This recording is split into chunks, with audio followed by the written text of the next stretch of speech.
अल्लाह के घर के मुहाफिज हैं। हम आपको मुबारक देने आए हैं। यमन पर हबशी हुकूमत हमारे लिए भी फौज बनी हुई थी। आपको मुबारक हो। आपके इस कारनामे से आपके बुजुर्गों को भी इज्जत मिलेगी और आने वाली नस्लों को भी वक़ार हासिल होगा। सैफ उनके अल्फाज सुनकर बहुत खुश हुए, बेअख्तियार बोल उठा, ऐ शख्स तुम कौन हो, क्या नाम है तुम्हारा? उन्होंने कहा मेरा नाम अब्दुल मुत्तलिब बिन हाशिम है। सैफ ने हाशिम का नाम सुनकर कहा तब तो तुम हमारी बहन के लड़के हो। अब्दुल मुत्तलिब की वालदा मदीने के कबीले खजरज की थी और खजरज का कबीला दरअसल यमन का था। इसलिए सैफ ने हाशिम का नाम सुनकर कहा तुम तो हमारी बहन के लड़के हो। हम सब आपको खुश आमदीद कहते हैं, आपके जज्बात की कदर करते हैं। इसके बाद कुरैश के वफ्द को सरकारी मेहमान खाने में ठहरा दिया गया। उनकी खूब खातिर खिदमत की गई, यहाँ तक कि 1 माह गुजर गया। 1 माह की मेहमान नवाजी के बाद सैफ ने उन्हें बुलाया। अब्दुल मुत्तलिब को अपने पास बुलाकर उसने कहा ऐ अब्दुल मुत्तलिब, मैं अपने इल्म की पोशीदा राजों में से एक राज तुम्हें बता रहा हूँ। तुम्हारे अलावा कोई और होता तो मैं हरगिज ना बताता। तुम उस राज को उस वक्त तक राज ही रखना जब तक कि खुद अल्लाह ताला उस राज को जाहिर ना फरमा दे।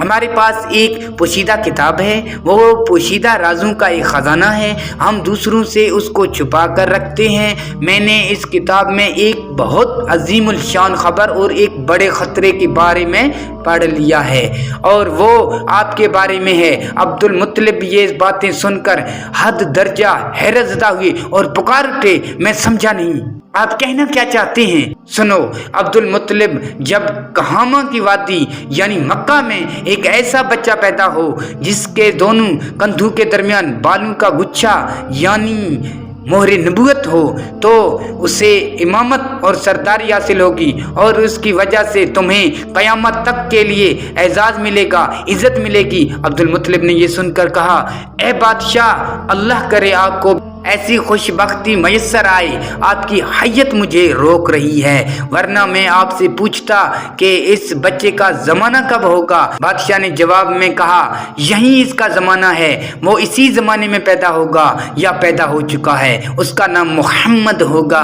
उसके वालिद का इंतकाल हो जाएगा, उसके दादा और चचा उसकी परवरिश करेंगे। हम भी उसके आरज़ूमंद रहे कि वो बच्चा हमारे यहाँ पैदा हो। अल्लाह ताला उसे खुले आम ज़ाहिर फरमाएगा और उसके लिए हम में से यानी मदीने के कबीले खजरज में उस नबी के मददगार बनाएगा।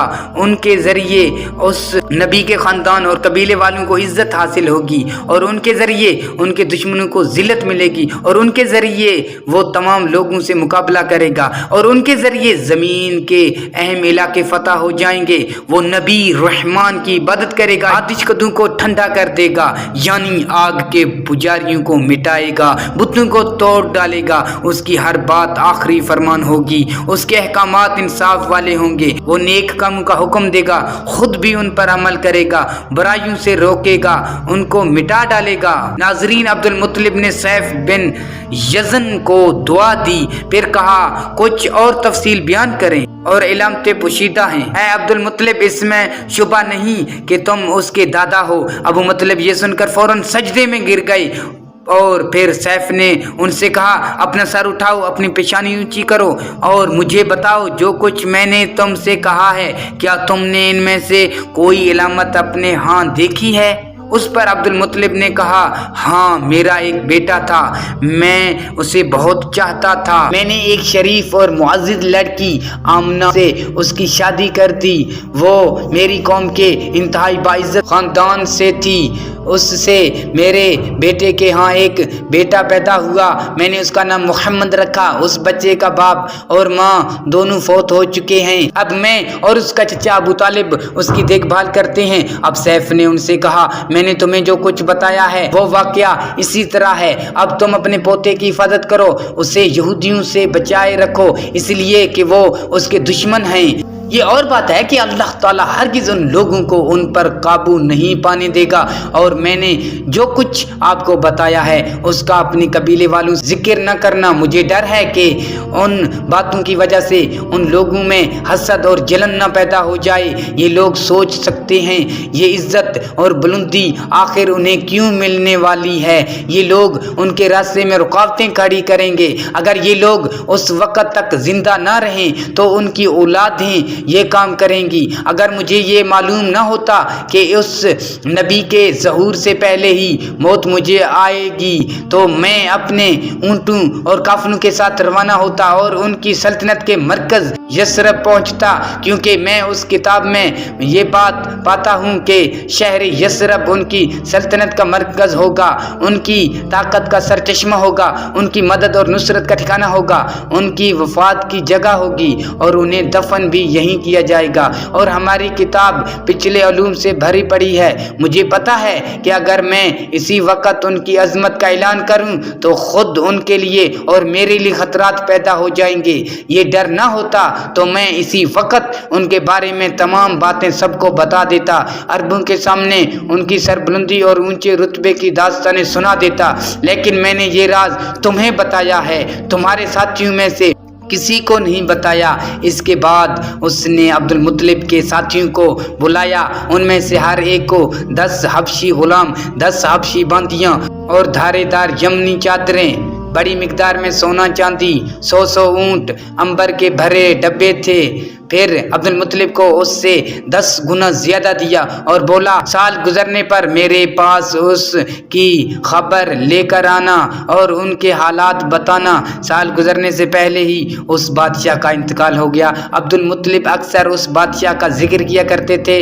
ناظرین، آپ صلی اللہ علیہ وسلم کی عمر 8 سال کی ہوئی تو ابو مطلب کا انتقال ہو گیا۔ اسی طرح ایک عظیم سرپرست کا ساتھ چھوٹ گیا۔